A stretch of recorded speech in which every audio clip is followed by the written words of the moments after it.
What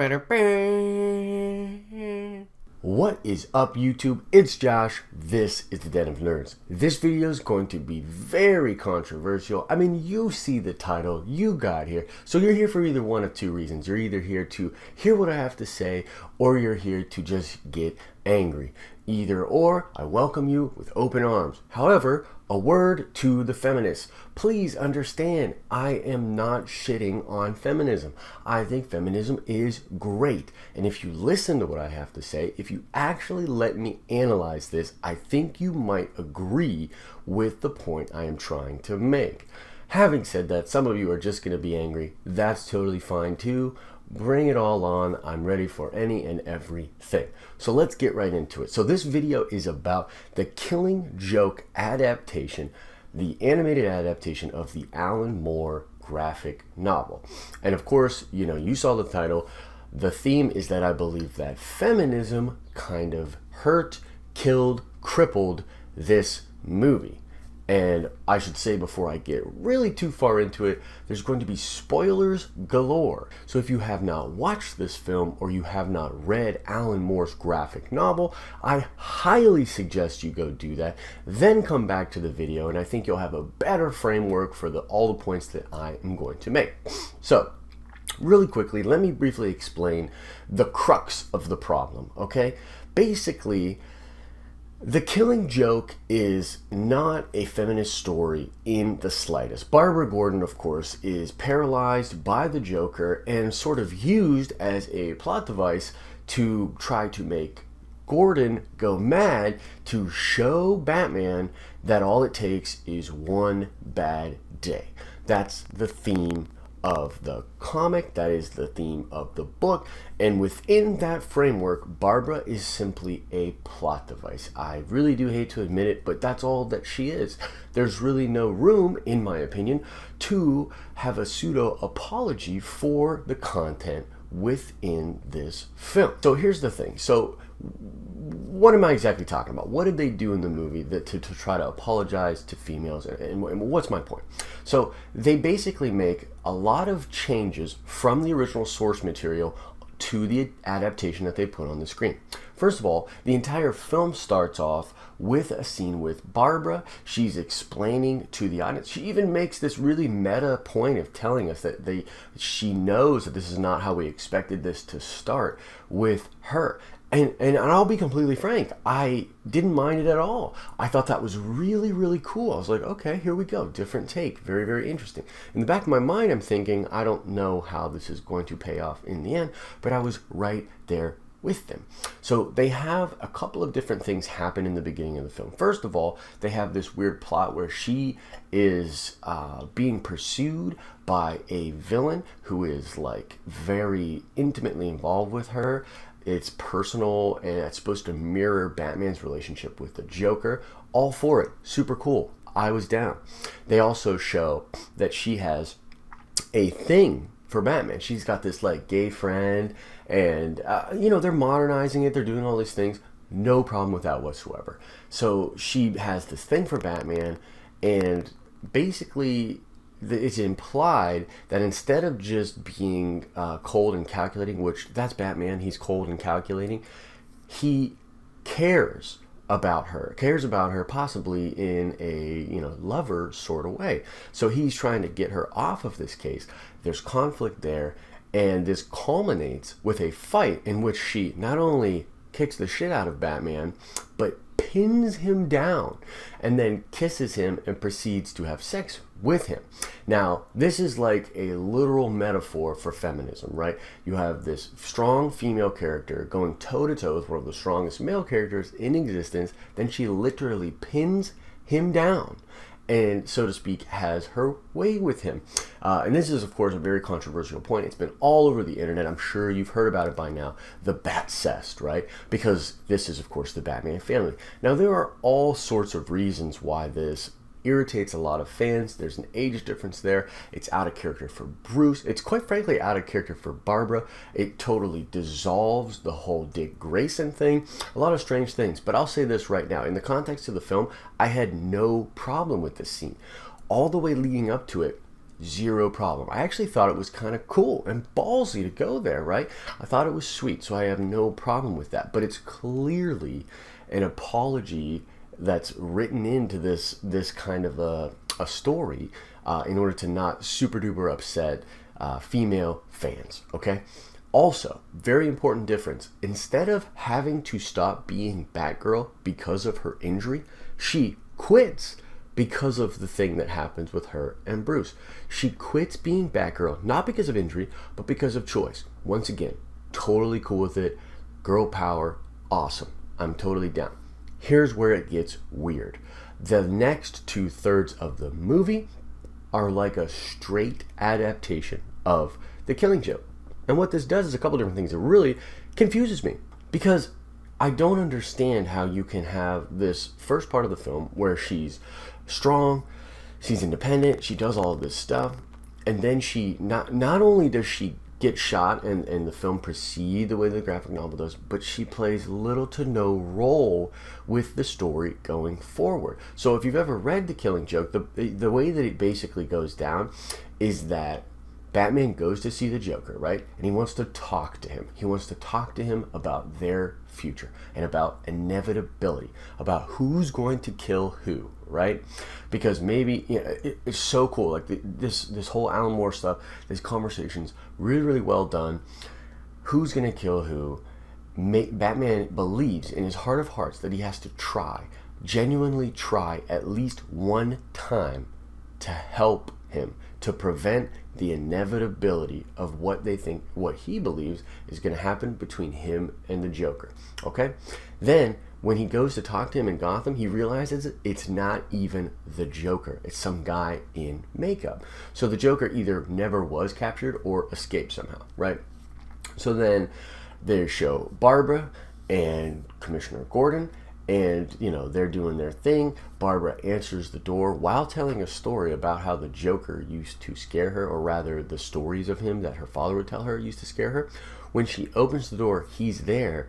He shoots her, paralyzing her. Then he captures Gordon. So there's all this context, subtext in the comic, and they kind of hint at it in the movie too, that the Joker may or may not have sexually assaulted her. And basically he injures her not to get at Batman necessarily, but to get at Gordon, to cause Gordon to go mad. Now, of course, Batman is affected by this, but they try to like amp it up, right? That whole relationship, the whole sexual thing that they had, they try to somehow make that a reason that Batman should be more upset. And there's only really like one scene when he visits her in the hospital. There's only really one scene that kind of pays that off, and in my opinion, it doesn't work. It just simply doesn't work because he's still Batman. He's still cold and calculating. So even though he's upset and he has feelings for her and all this stuff, he's still Batman about it. And so he goes out, and the real crux of his thing is trying to get Gordon back and trying to figure out his plan. He wants to know what the Joker wants to do. So the Joker basically buys this amusement park. Well, he doesn't really buy it. He kills to get in. Takes this amusement park. He brings Gordon there and does everything he can to drive Gordon mad. This includes emasculating him, making him naked, taking him through a carnival ride in which he's shown all these hypnotic messages, all of this really crazy classic Joker, classic deep Alan Moore madness type of stuff, trying to push him to the edge of madness. All of these naked pictures of Barbra are shown, and, you know, then Batman gets delivered a ticket. Batman goes to the park, and he arrives, beats up some baddies, finds Gordon there. The bottom line is this: Gordon doesn't go mad. Gordon says to Batman, I want you to bring him in, and I want you to bring him in by the books, okay? Then you go in there, and you have Batman face off with the Joker, and they have like this really interesting conversation. I suggest you read it because this part is just, I mean, it's awesome, but I think it's just the way it's paced in the book, I believe, is just a little bit better. They have this conversation where Batman says, look, I want to try to help one last time. I want to just try to help. I need to know that I've tried to prevent the inevitable. And the Joker literally says, sorry, but it's much too late for that. And then he tells Batman the joke, right? The Killing Joke. And then they both start laughing, and the ending, which is completely ambiguous, almost not as ambiguous in the comic though, because there's that, at least that line, crack, right? And if you've ever heard the really famous interview that Grant Morrison gave on Fat Man on Batman, Kevin Smith's podcast, where he basically says that, look, Alan Moore is saying that Batman killed the Joker there. So Alan Moore, within one graphic novel, gives us an origin story to the Joker and also the death of the Joker. But they, of course, DC changes it, makes it ambiguous. And in the movie, it's left super ambiguous, and then it just ends. Okay? But then, while rolling credits, they show a scene of Barbra in the wheelchair, and she's becoming Oracle. Totally fine. That happened in the comics, not in The Killing Joke, but it happened later in the comics. But at the end of the day, the whole movie felt super disjointed, because that first half hour where you try to have this woman empowering aspect of the story, but then you take this story that's super duper not feminist whatsoever and you strictly adhere to it for the last 2/3, there's like this radical amount of cognitive dissonance going on. It was like they wanted to make The Killing Joke because they knew it would be popular, super popular comic, but they wanted to appease female fans by injecting all of this stuff in there that doesn't work from a story perspective. This is what I have a problem with. Like I said before, I actually like the beginning of the film. If they would have somehow changed the last 2/3 for that to be paid off, for that to make a little more sense, maybe have her be more of an active role in the last 2/3, it would have made sense. But they didn't. And it was almost like they wanted to adhere to the story strictly in that regard, but also put in this stuff that's literally just so that feminists don't get mad. So at the end of the day, yeah, my title's a little bit misleading. I don't actually believe that feminism destroyed this movie, but the fear of the reaction of feminists in the way that DC has had to deal with radical feminists online definitely made them approach this from a cushy PR perspective, which really watered down, and not only watered down, but just totally fucked it up. It really did, because there's that part of it doesn't make sense. It feels like a completely different film. It feels like it has no place, and then that credit scene is just once again to let you know, like, no, Barbara's okay. What? Like, the stakes, they're not real then, you know what I mean? Like, none of this, I don't know where it would fit canonically with the rest of their animated pictures, but that it just has all these sort of problems in it because of them trying to do it. I'll tell you what, here's the thing, DC, if you really want to appease female fans, don't make an animated version of The Killing Joke. Alan Moore has no interest in doing any agendas, and whether right or wrong, he wrote this story that is at least pure, contextually makes sense, and great because of the darkness within it. Don't remake The Killing Joke. It's almost like they knew it would make money, they wanted to make it, but it became a cash grab, and they wanted to soften it by putting these feminist undertones.